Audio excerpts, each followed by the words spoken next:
ربیع الاول شریف کی بڑی بابرکت گھڑیاں گزر رہی ہیں۔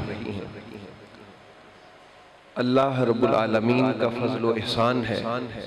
کہ اللہ پاک نے ہمیں اپنے محبوب کریم رؤوف الرحیم صلی اللہ تعالیٰ علیہ وآلہ وسلم کے امتی ہونے کا عظیم شرف بخشا ہے، اور یہ ہماری خوش بختی ہے کہ ہم بہانے سے اپنے پاک محبوب کے ذکر کے لیے جو ہے جمع ہونے کی اللہ تعالیٰ ہمیں توفیق دیتا ہے۔ میری خواہش ہے اس ان مختصر لمحات میں کچھ ساعتیں رسول پاک صلی اللہ علیہ وسلم کے والدین کی بارگاہ میں حاضری پیش کر لیں، کیونکہ جو نبی پاک کے والدین ہیں، آپ کا جو خاندان ہے، ان کے دفاع میں، ان کی محبت میں جو وقت گزارا جاتا ہے وہ اللہ کو بڑا مقبول ہوتا ہے اللہ کی پاک بارگاہ میں۔ ایک صحابی تھے، ان کو نبی کریم صلی اللہ علیہ وسلم نے کلمہ جب پڑھایا، مسلمان ہوئے، تو حضرت عمر رضی اللہ تعالیٰ عنہ جب بھی آپ جاتے یا حج کے دنوں میں آپ پوچھتے کہ بھئی وہ فلاں بندہ آیا ہے، تو پھر بار بار پوچھتے وہ فلاں بندہ آیا ہے۔ جب وہ آیا تو آپ نے اس سے کہا کہ بھئی آپ ایسا کرو، اپنے ایمان لانے کا واقعہ سناؤ، مجھے بڑا مزہ آتا ہے اس کا سن کے۔ حضرت عمر فاروق رضی اللہ تعالیٰ عنہ اس سے پھر سنتے کہ کیا ہوا۔ ان کا جی کچھ لوگ تھے جو نبی کریم صلی اللہ علیہ وآلہ وسلم کے آباء و اجداد کے بارے میں انہوں نے بات کی، میں شعر کہتا تھا، تو میں جب مسلمان ہوا تو میں نے اجازت چاہی کہ یا رسول اللہ میں بھی آپ کی شان میں کچھ عرض کروں، تو نبی پاک علیہ السلام نے فرمایا ہاں۔ تو میں نے نبی پاک کا جو خاندان ہے، آپ کے جو آباء و اجداد ہیں، ان کی شان میں جب شعر کہے تو میرے محبوب بڑے خوش ہوئے، اور خوش ہو کے آقا کریم نے اپنی چادر ہی اتار کے مجھے عطا فرمایا۔ تو اس واقعہ کو بیان کرنے کا مقصد کیا ہے کہ جو بندہ رسول پاک کے والدین، آپ کی والدہ، آپ کے والد، آپ کے ابا جان، دادا جان، پردادا جان، آپ کا نسب اقدس، پاک نسب شجرہ، اس پہ بات کرے اور ان کی حفاظت کی بات کرے اور ان کے دفاع کی بات کرے، اس پر نبی پاک علیہ السلام بھی خوش ہوتے ہیں، نبی پاک علیہ السلام کے صحابہ کرام بھی اس کو سینے سے لگاتے ہیں۔ تو حضرت عمر فاروق نے اس کو سینے سے لگایا، اس کا ماتھا چوما، فرمایا ایسے ہی میرے نبی نے بھی تم سے محبت کی تھی۔ پتہ چلا کہ جو رسول پاک کے والدین کی عزت اور ناموس کے دفاع میں چند الفاظ کہہ دے تو میرے رسول پاک بھی اس سے خوش، جس سے رسول خوش اس سے خدا بھی خوش، اور میرے محبوب پاک کے اصحاب بھی خوش، اور دیگر امتی بھی خوش۔ اس لیے ہم رسول پاک علیہ السلام کے والدین کو سلام عقیدت پیش کریں گے۔ ربیع الاول شریف ہے، یہ بعض مسلمان وہ کسی غلط فہمی کا شکار ہو جاتے ہیں، وہ کہتے ہیں جی نبی کریم صلی اللہ تعالیٰ علیہ وآلہ وسلم کے والدین نے تو کلمہ ہی نہیں پڑھا تھا۔ تو قرآن کریم نے ہر چیز کا علاج رکھا ہے۔ قرآن پاک کہتا ہے کہ وَمَا كُنَّا مُعَذِّبِينَ حَتَّى نَبْعَثَ رَسُولًا، بھئی جس دور میں کوئی نبی نہ ہو جس کو زمانہ فطرت کہتے ہیں، یعنی عیسیٰ علیہ السلام کے بعد جو 500-600 سال کا دور ہے، یہ اس کو کہتے ہیں زمانہ فطرت، جس میں کوئی نبی نہ ہو۔ تو اللہ پاک فرماتا ہے اس دور کے لوگوں کو تو ہم جہنم میں نہیں بھیجیں، کیونکہ یہ ہمارا قانون ہی نہیں ہے،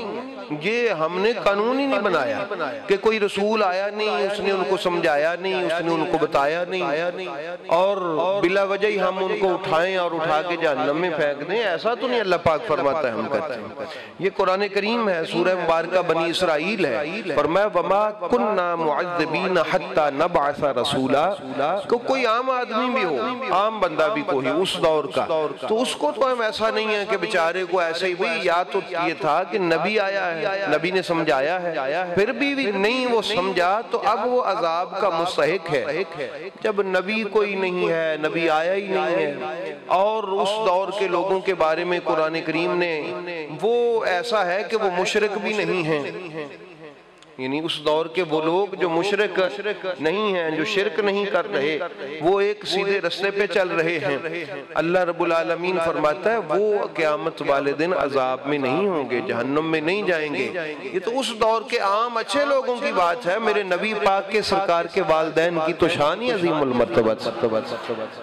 اور اس آیہ کریمہ کی شرح میں ہمارے جو اہل سنت کے ائمہ اشعری ہیں، جو ہمارے اہل سنت، انہوں نے یہ بڑا اس پر لکھا ہے کہ جو کوئی شخص نبی کریم صلی اللہ علیہ وآلہ وسلم کی ولادت سے پہلے، اعلان نبوت سے پہلے جو فوت ہوا ہے تو وہ ناجی ہے، وہ جنتی ہے۔ اللہ اس کو ایسا نہیں ہے کہ بلا وجہ جہنم میں بھیج دے۔ یہ اصول بھی تو قرآن نے بیان فرمایا۔ جب عام اس دور کے اچھے لوگوں کے لیے یہ اصول ہے، اس دور کے زمانہ فطرت کے عام لوگوں کے لیے، پتہ نہیں ان مسلمانوں کو ہوا کیا ہے کہ وہ میرے نبی کے خاندان اور میرے نبی پاک کے والدین کے لیے جو ہے پتہ نہیں کس غلط فہمی کا شکار ہو گئے ہیں۔ تو احباب گرامی قدر، قرآن کریم نے ایک جگہ پہ نہیں، بہت سارے مقامات پہ کلام مقدس نے یہ بات ارشاد فرمائی ہے۔ ہمارے امام شرف الدین مناوی جو ہیں، ان سے سوال ہوا ہے یہ کہ نبی پاک صلی اللہ علیہ وسلم کے والدین کے بارے میں ہم نے سنا ہے کہ نعوذ باللہ وہ استغفر اللہ ان کو کوئی عذاب ہوگا، تو وہ بڑے ناراض ہوئے۔ تو پوچھنے والے نے کہا کہ ان کا ایمان کہاں سے ثابت ہے؟ فرمایا اللہ کے بندے وہ بھی تو زمانہ فطرت میں ہے نا، سرکار کے والدین بھی تو کس میں ہیں؟